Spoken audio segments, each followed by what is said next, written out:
اللي هي مصالح الملاك بالظبط، مش شتيمه يعني. مش شتيمه، هي مصلحه المالك. المالك ده رجل اعمال، طبيعي انه عامل الاعلام ده حتى ان لم يكن لخدمه البيزنس بتاعه، لكن على الاقل ما يضروش في البيزنس بتاعه. صحيح. بس بالتالي يا استاذ تامر يعني بالتالي الموضوع يعني بيشتد خطوره اذا كانت هذه الاجنده بتتبع دوله مش فرد. لا ما فيش دولة في العالم ما فيهاش، ما عندهاش كلم يا تامر، سوري انا اسف. لا كلامك مظبوط، وانا هضيف عليه ان يكفي ان تعلم ان CNN اللي احنا بنعتبرها يعني واحدة من المدارس الاخبارية الاعلامية في العالم، في 2 CNN. ايوه، في CNN موجهة للامريكان علشان الحكومة الامريكية والادارة الامريكية تقول لشعبها الامريكي ما تحب من احداث بزاويتها هي، والCNN الإخبارية الموجهة لبقية دول العالم التي تقول أيضا أمريكا الأحداث من خلالها بالزاوية التي تريد أن تصل بها إلى العالم. والفوكس نيوز يا تامر، الفوكس نيوز كذلك مثلا. أنا متأكد إن في ناس كتير جدا ما تعرفش المعلومة دي. أنت متخيل يا أحمد إن الأخبار اللي هي المفروض تتميز بالحيادية والموضوعية، لا، الأخبار هنا بزاويتين، زاوية تتقال لفلان وزاوية تتقال لفلان. صحيح.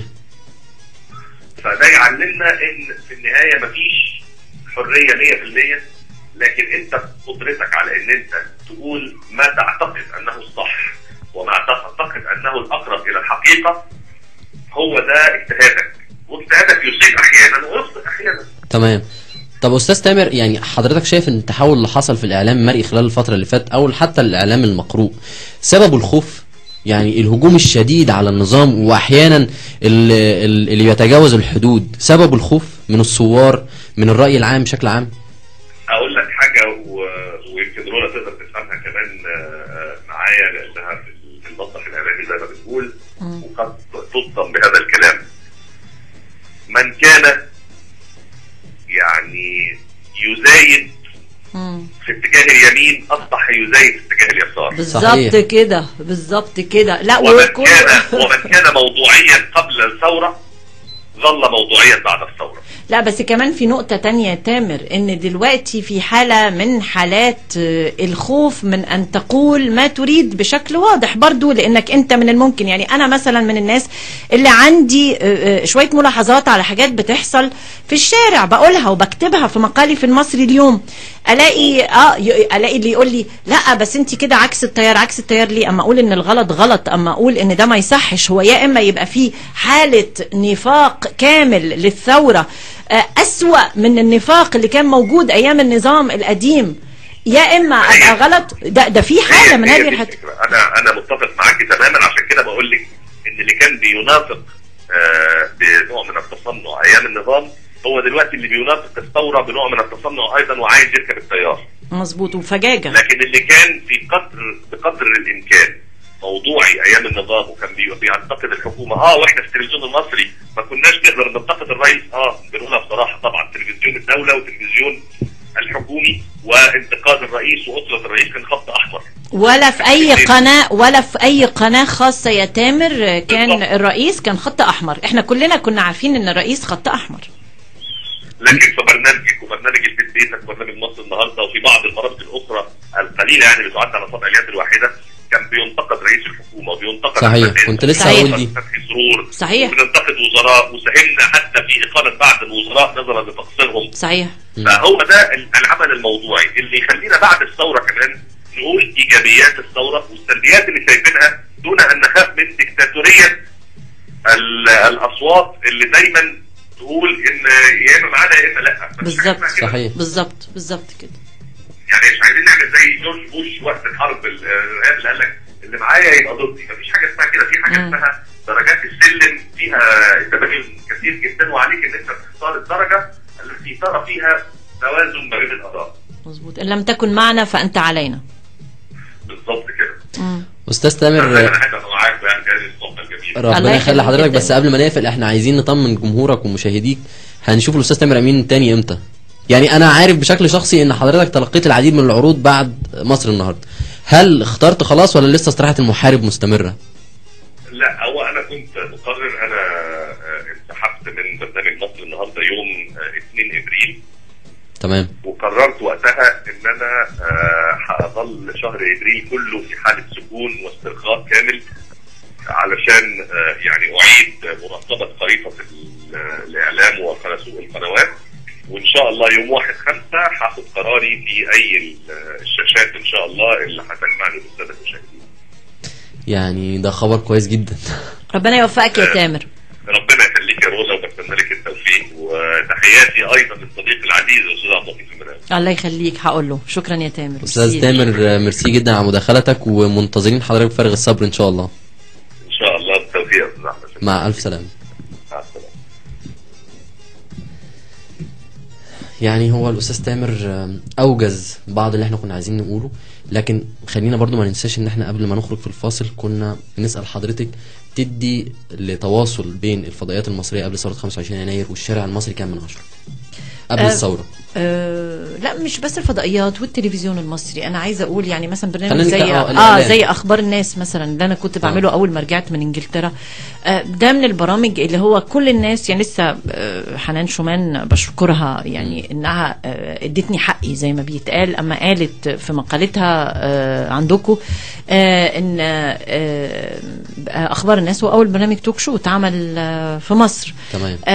هو كان توك شو اسبوعي، وكان بياخد كل حاجه من اول ازمه رغيف العيش والبوتاجاز لغايه القطر بتاع الصعيد اللي اتحرق، لغايه كل التفاصيل اللي في حياتنا اليوميه.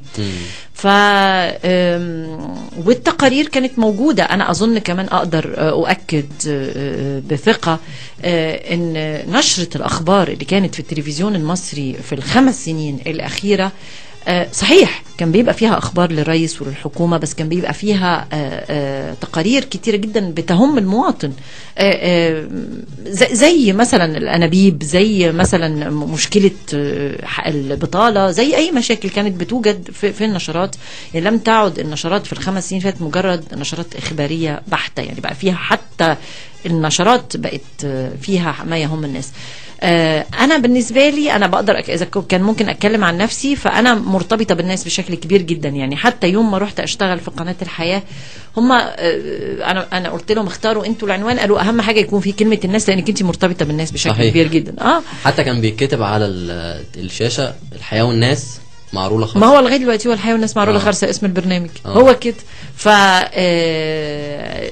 الناس بالنسبه لي يعني حتى يوم ما بعمل لقاء سياسي بسال الاسئله اللي بتهم الناس، يوم ما بلتقي بشخصيه وبحاورها بحاول ان اتعرف على الانسان اللي جوه الشخص، مش مجرد يعني بجيب سياسه وبجيب اهتمامات عامه وبجيب اسئله الناس عايزه تسالها، بس برضو بحاول ان انا القي الضوء على بعض الجوانب الانسانيه. تمام. خلينا بقى ندخل على الإعلام المصري وقت الثورة.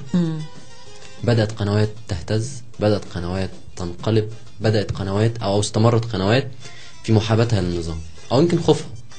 أنا مش عارف أقول إيه بالظبط. أنا مش عارفة إنه هي ما كانش فيه ولا قناة. أنا ما أقدرش أؤكد حكاية محاباة النظام دي لسبب. أنا بتكلم عن القنوات الخاصة. تمام. لأن الكل ما كانش فاهم. برجع وبقول لك إيه اللي كان حاصل.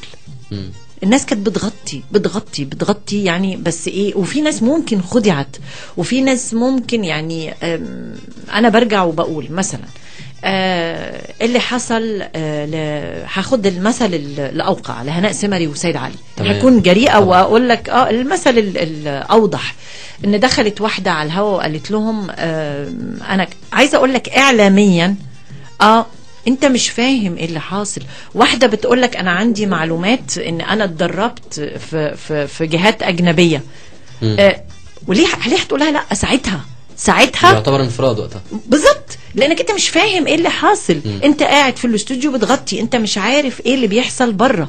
ليه مطلوب من كل حد انه من يوم 25 يناير يكون من الثوار؟ ده منتهى الظلم، منتهى الديكتاتورية وعدم تفهم للناس ان هي ممكن بتؤدي مهنتها بشكل بتحاول انه يكون على اكفأ ما يكون. وبعدين كلنا ممكن نخطئ، كلنا ممكن يعني نقدر حاجة غلط، ما حدش عارف المستقبل، فبالتالي ما نحكمش ونقعد بقى نقول اصل هم عملوا، اصل هم متآمرين، اصل الكلام ده لو هم جابوها تتكلم. صحيح. انما واحده داخله، طب هم يقولوا لها لا ليه؟ طب ما يمكن يعني بالنسبه لهم سبق. بس هو يمكن يا استاذه رولا ان الناس برضو كانت متابعه، او كان في عمليه رصد.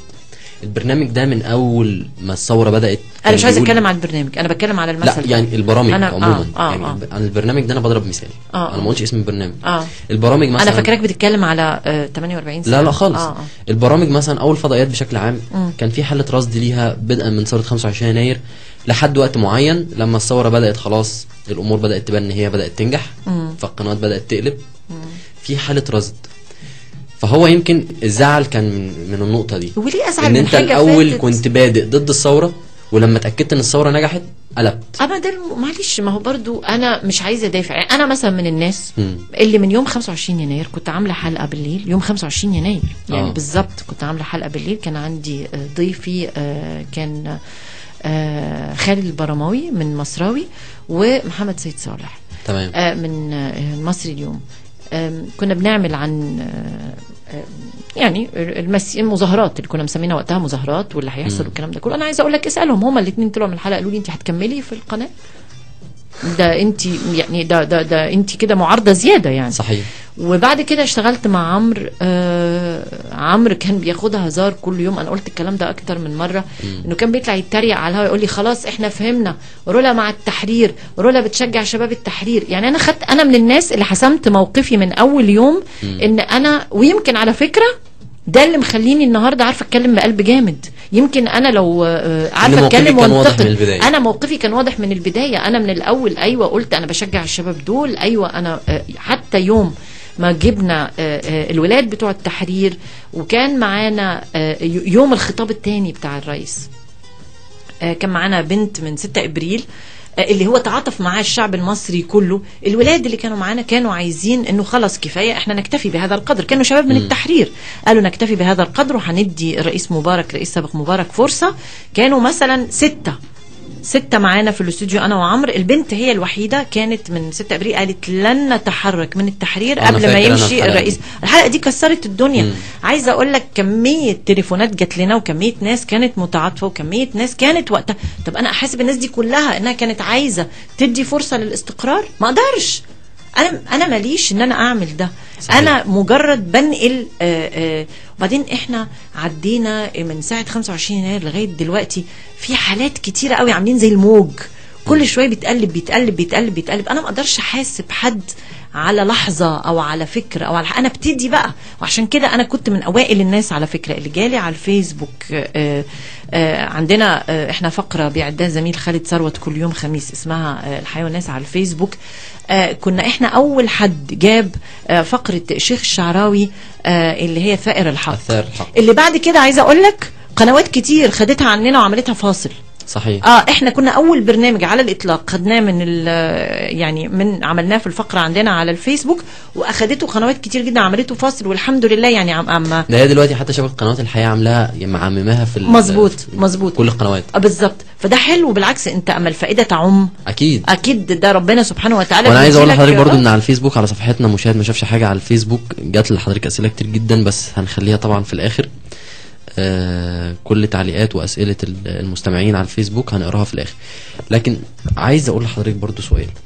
الاعلام المصري سلط الاضواء على بعض الحاجات اللي يمكن البعض اعتبرها سلبيات. يعني مثلا لما الحكومه المصريه تطلب ان هي او توافق ان هي تتفاوض مع الحركات والقوى المعارضه زي مثلا 6 ابريل، و6 ابريل تطلع ترفض. 6 ابريل ترفض الحوار بعد 25 يناير. بعد 25 لما عمر سليمان مسك الحكم، تولى قرية الحكم، عرض او وافق قال انا مستعد ان انا اتفاوض مع كل قوى المعارضه وشباب التحرير طلعت حركه 6 ابريل وقالت لا انا ارفض التحاور مع عمر سليمان او ارفض التحاور مع الحكومه المصريه. انا كاعلامي او انا كاعلام مصري لما سلط الضوء على رفض حركه زي حركه 6 ابريل التفاوض مع الحكومه المصريه، ده غلط ولا صح؟ يعني انا